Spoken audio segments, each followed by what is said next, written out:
swinging a high drive into center field. It's at the wall. It is gone. Costas does it again. It's gone. It's into the bullpen. This game is tied. He swings and rips one to center field. It's high. It's deep. It's back. It's gone. Sale winds. He fires. Swing and a miss. Strike three. It's over. The Red Sox have won the World Championship.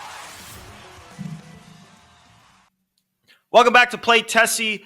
This is episode 193. If you're listening on drop day, it is Wednesday, and this is the official Red Sox podcast of WEI. Remember, hit that subscribe button wherever you get your podcasts, Apple, Spotify, Odyssey app, wherever you get them. Subscribe, rate 5 stars, leave a comment. Find us on YouTube on the WEI channel. Find the Play Tessie playlist there. Has all of our episodes in video form. So subscribe to WEI, hit the thumbs up on all of the Play Tessie videos there, and then find us on the socials at Play Tessie on Twitter, Instagram, and now TikTok.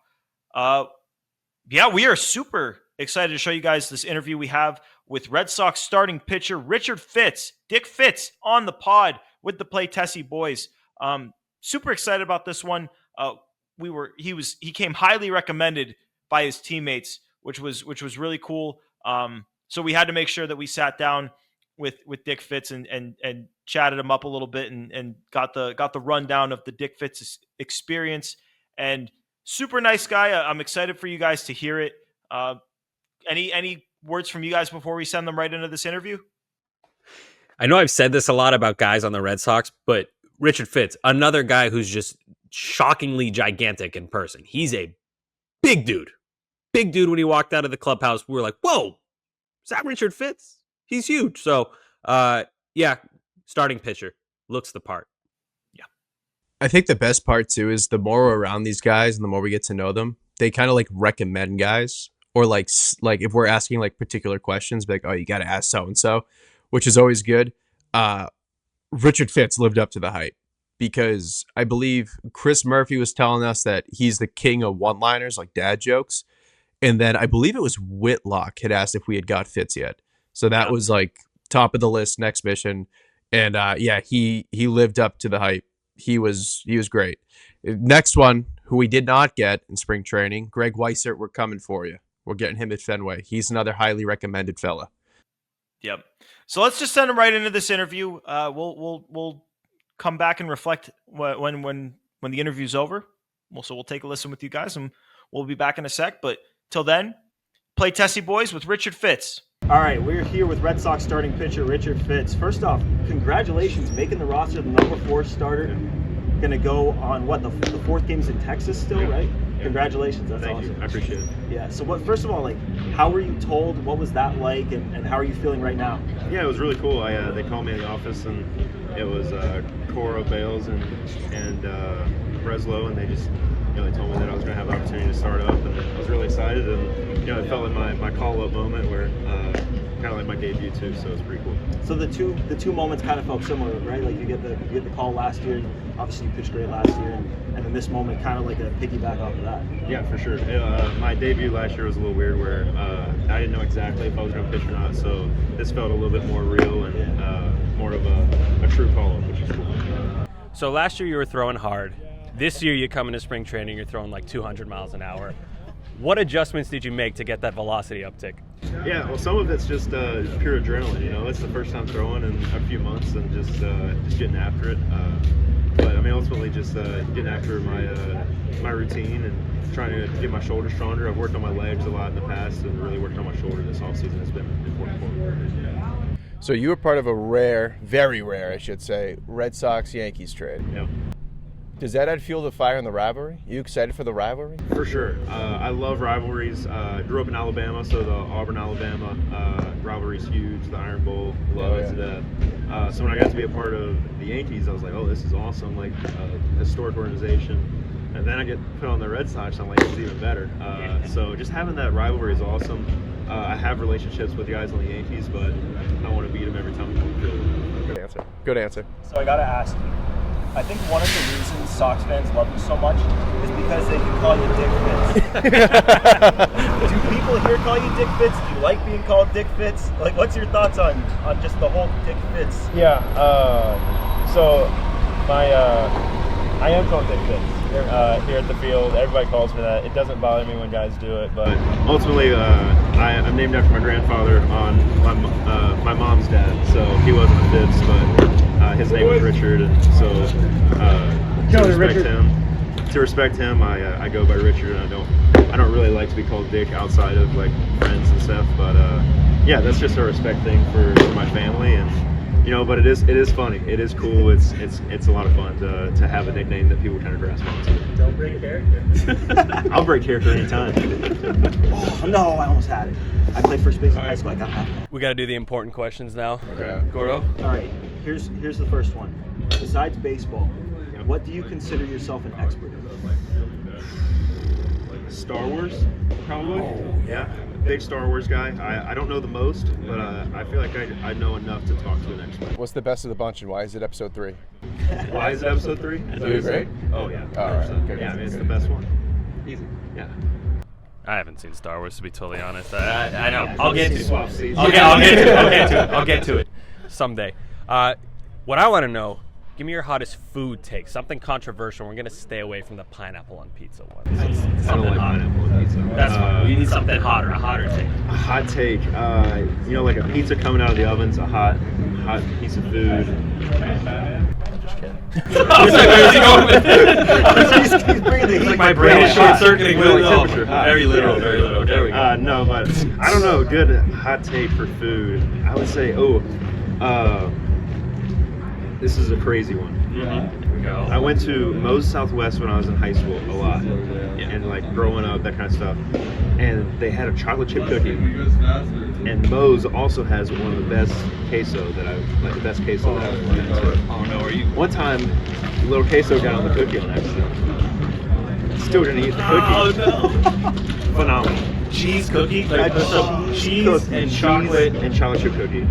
Wow. And That's hot take. foul. Hot take. Yeah. But don't knock it till you try it. I don't know if I can. Okay. Yeah, okay. No, we'll go to 7-Eleven. There's Moe's here. I think there's Yeah, Moe's there's here. Moe's. There's Moe's here. I got Half some a bad mile news. away. I'm gonna knock it before I try it. Oh my god. Cheese and chocolate and sugar. No, I'll give it a chance. Cheese and cookies are two of the best foods. Yeah. And I always get told, mix the foods. You'll like them together if you like them separate. For sure. I don't know if this is going to be one of those. That's This is I mean, okay, that was a hot a take. That was what we wanted. Yeah. Pizza is hot, and also cheese on cookies. Yeah, like two hype Grilled cheese and Chips Ahoy. I don't know about Chips Ahoy, but they have a good combination there. So, before we grabbed you, we gave you a heads up. You were a very common denominator in the question I'm about to ask. Okay. All right, have you ever seen The Town? The Town. Yeah. No. Okay. It's a movie, takes place in Boston. Ben Affleck, they rob banks. They also rob Fenway. Ooh. You're robbing Fenway. Robin Fenway. You get 3 people to go with you, and you can pick a getaway driver. Who are you picking and why? And by the way, you're picked in this. I love that. That makes me feel great. Yeah. you were everyone's answer. So to get the job done, we've been doing a lot of escape rooms this spring. Yeah, So I don't know if that's why they're saying my name or not, but I'll say this. Come up. because- That has come up. So first off, I'll go with Tanner Houck. He's kind of been our ringleader for the escape room, so I got to throw him in there. I might go with Murph. I feel like he's kind of sneaky. Chris Murphy, like sneaky, can get into some smaller spaces, get us going. Getaway driver. Probably not Zach Penrod. Not the best driver. I have roommates with him, and not the best driver. So I'm gonna go. Maybe Duran. I bet Duran can drive a car. I bet. Why is Penrod not the best driver? Well, for one, he does have a big truck, so that thing's tough to maneuver. But no, I like giving him a hard time. Yeah, that's the thing is some people have been taking a roll just for the getaway driver. Oh, that's a great call. But the thing is if you're trying to Yeah, you get one more. You get Oh, so you 3 get and a one more. driver. 3 and a driver. Yeah. 3 and a driver. Okay. And I'm included in it, right? You're in, yeah, Okay, yeah. so I want to rob it too. Yeah. You are robbing it. Okay. Dick Fitz wants to rob Fenway. Does this guy really want to be here? He's trying to rob Fenway. That's awesome. I'm gonna go with maybe Bregman. Oh, okay. Yeah. Why Bregman? He's very methodical about everything that he's doing, and if we told him the plan, I bet you just make it way better and just bring the whole team together. Love it. I love it, man. Appreciate you coming on. Yeah, absolutely. Appreciate it. All right, big thanks, Richard Fitz, for taking the time, jumping on with the Play Tessie guys. Super nice guy. I mean, you could tell from the interview. Really funny guy. I've been told by several guys that he's maybe the funniest dude on the team. King of one-liners. Got the hottest food take. Pizza right out the oven. Good one, buddy. Good one, buddy. Dude, that was I didn't know what to say. My brain like stopped working for a second. I was like, is he trolling me? And then it was too late by then. I had already been trolled. I want to do some sort of, not a segment, but a thing where Richard Fitz and I exchange dad jokes and see who cracks first. Like, see who will break and laugh at the bad jokes first. So that's just a future thing I want to do. After this interview, I've noticed that anytime they show him, he's either laughing or saying something to someone else and they're laughing, or he says something and he cracks himself up and the other guy doesn't laugh. Like every time they show him, like obviously except for when he's pitching, but it's impossible to not notice. Pay attention for it. Yeah. What we're not about to do is just avoid his actual hot food take. Yeah. Queso on a chocolate chip cookie gets you buried under a jail. That's insane. That's insanity. Not to spoil, I won't say who. Because we're keeping all these Wednesday interview releases pretty tight knit. We're not releasing who's coming out when. One player that we told him he may or may not have Hispanic or Mexican heritage, about the queso on the cookie, and his response was, "No, he's fucking with you." Like, no one believed that take. Yeah. No one. No. Well, here's the thing. Here's what we need to do. And I forget whether this was said on the camera or whether we told him off it, but we're going to home opener and Saturday too. We'll figure out logistics when we're done recording on all that. But I think we should bring cookies and queso. Oh, dude, no. We're gonna lose our credential. They'll be like, "That's so gross. You're never allowed back." But Richard Fitz will be like, "You guys can hit me up anytime, but just me." You don't have. Well, you know what? No, Pat didn't have to do Pat. This is like a million times easier than the wasabi. We should all do it. I'll eat it. Pat is not allowed. Pat's not allowed to be disgusted with this after dodging the wasabi challenge for the entire season last year. Oh, yeah, my name's Pat Brown, and I'm too good to eat cookies and queso like a real American. Not my fault. Not my fault. I'm the smartest trivia nut here. You guys only and your had question was wasabi. Richard Fitz. Oh, dude, yeah. Maybe I will. It comes full circle, buddy. It's full circle. I want Pat to do the wasabi challenge so bad, Pat. I want revenge so bad. I was like, fuck, Pat. You didn't have to do the friggin'. I'm like dying because it was a hot day too. Hot day eating wasabi. Nothing else in my sad little tummy. And then you're like, I'm Pat Brown. I'm a doctor. That was a bad I don't one. need your stupid wasabi. Whatever the fuck was in that wasabi, like Sammy, Bradfo, and I were just like in the stalls, just like it was coming out one end. I don't know which one. Rob almost threw up. He had to run out of the did. We He had to did host throw the up. show. He Oh, he did did? I throw thought up. he was a. Oh yeah, he did. God. and What like are I we was doing? like, yeah. Oh god, that was not a good What are day. we doing with our lives, dude? But before we did get to see Richard Fitz make a start for the Red Sox in a regular season game. Obviously, he was great last year, and to be honest with you, out of like the first four guys who went through the rotation, Fitz probably put up the best line. We're recording this outro before Sean Newcomb's outing, so forgive me if Sean Newcomb ended up crushing it and surpassing Fitz. But quality start from Fitz.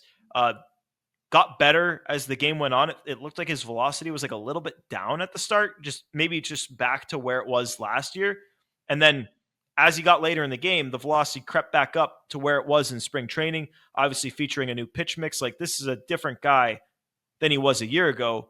He throws a bunch of new pitch. Like, he's just not the same pitcher. And he retired 12 guys in a row leading into that sixth inning. Obviously, let up the 2 home runs in the sixth that ended up costing the Red Sox the game. But I don't blame them for bringing him back out because, again, like, he was getting stronger. The velocity was increasing. He'd retired 12 in a row. He was at 56 pitches.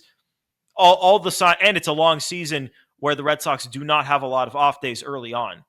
So all signs pointed to put Richard Fitz back in, and in the end, he still did throw a quality start, a good outing. Like he wasn't picked up by his offense.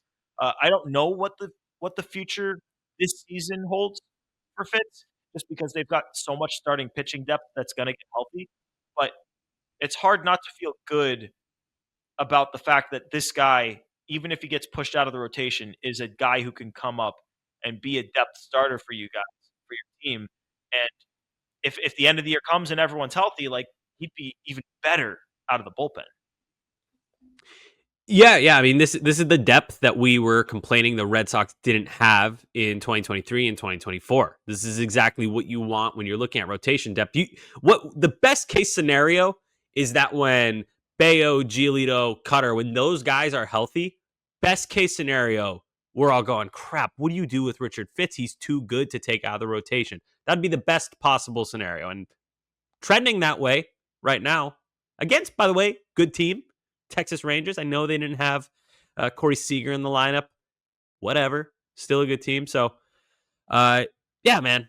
Richard Fitz, great guy. Really coming into his own as a major leaguer. Rooting for him. Hopefully he stays with the Red Sox for a while. And I love that he says he likes being a Red Sox more than playing for the Yankees. That was my favorite part. Yeah. Yeah, I think the cool thing to see with him too was last year, no one doubted that he was a good pitcher. You could tell the difference between this year and last year with that uptick in velo today. His fastball is now like a weapon. Before it was just a strike pitch. Now he can actually get guys out with it. 6 innings and 4 Ks today. But the fastball plays last year, I want to say it was around 93 to 4. Today, I think it averaged about 96, 95, 96. So that, and then as the game went on, he actually got better, which was even more encouraging. At one point, he sat down, I think 9 straight. 12. It was a 12 straight, yeah. The slider sweeper looked really good. The fastball played up in the zone. He used the velo to his advantage, mixed it up really well. He just got kind of tagged in that 6th inning there. But, I mean, it's hard not to be incredibly encouraged about what we saw today against a really good lineup. Yeah, and it was pretty encouraging to see. I mean, he loaded the bases, no outs, and worked around it with confidence. Only let in 1 run. Honestly, could have ended up letting in none because the 1 out pitch where they got the sac fly, he had an 0-2 count, didn't throw his best pitch there, but he had it set up to where he could have had bases loaded, 2 outs, and he ended up getting the next guy. I think it was Semien. So, I mean, just it's encouraging to see. And man, I got to tell you, it's always great when the guys who you have good personal experiences with and are just genuinely nice guys go out there and do well on the field. It's just like it's so great seeing the dudes that you want to root for on a personal level doing well. And the Red Sox have a lot of those guys. You'll see it in the interviews that we have dropping on Wednesdays for the foreseeable future. But Richard Fitz, just another one of a bunch of really good dudes on this team. Real quick. So today, Sunday, Richard Fitz fastball averaged 95.5 miles an hour. And then the sinker, he only threw 4, but that averaged 95.2. So that's a legit uptick in velocity. That's the average. He maxed out at 97.5. So right. And Sammy, the thing that's so encouraging is that's the average, but yeah, early in the game it's not like with Richard Fitz, it's the issue has always been, can he carry the velocity deep in the game? With this game, it was like he eased into it. So he built it up. It's not like he was 96, 97, and then at the end of the game, he was down to 94, 95, and that's what brought down the average. Actually, he was getting stronger. So it's actually the opposite of what the scouting report says his problems are. And we talked about it with Brian Abraham, the Red Sox at the time last year farm director. He's gotten a promotion since then. I don't know what his new title is, but he's obviously super high up, and that's what he said Richard Fitz needed to work on all last year was get stronger so you can carry through entire starts, and that's how he can be a starting pitcher and not have to go to the bullpen. And Richard Fitz he's worked super hard on it, and it's clearly paying dividends. And just happy for the guy. I mean, I'm excited to see it, whether it's in the big league rotation, in the AAA rotation, in the big league bullpen, whatever role he's in. I really do feel confident when he's out there. So it'll be interesting to see where he's at by the end of the season, like where they think he best fits. Oh, fits. Ooh. Oh, professional podcaster. Yep. Anything else from you guys before we wrap this thing up? It just sucks. It's just socks. All right, appreciate you guys tuning in to this special episode 193 with Richard Fitz. Awesome dude, and obviously he's welcome on this podcast anytime he wants. But till next time, I mean, it'll be Friday drop. Remember, Monday, Wednesday, Friday drops. So we will be back in your ears in just a couple of days. Richard Fitz, you're listening. Say hi to us on opening day. We'll be there. But till then, remember, hit that subscribe button wherever you get your podcasts, Apple, Spotify, Odyssey app. Rate 5 stars. Find us on YouTube. We're on the WEI channel. You can find the Play Tessie playlist there. Subscribe to WEI. Hit the thumbs up on all of Play Tessie's videos there. And then find us on the socials, at Play Tessie, on Twitter, Instagram, and now TikTok. So for Sammy, for Pat, for Joe producing, it's Gordo here for episode 193 of Play Tessie. Thanks for tuning into this one. We'll be back in your ears in a couple of days. Peace.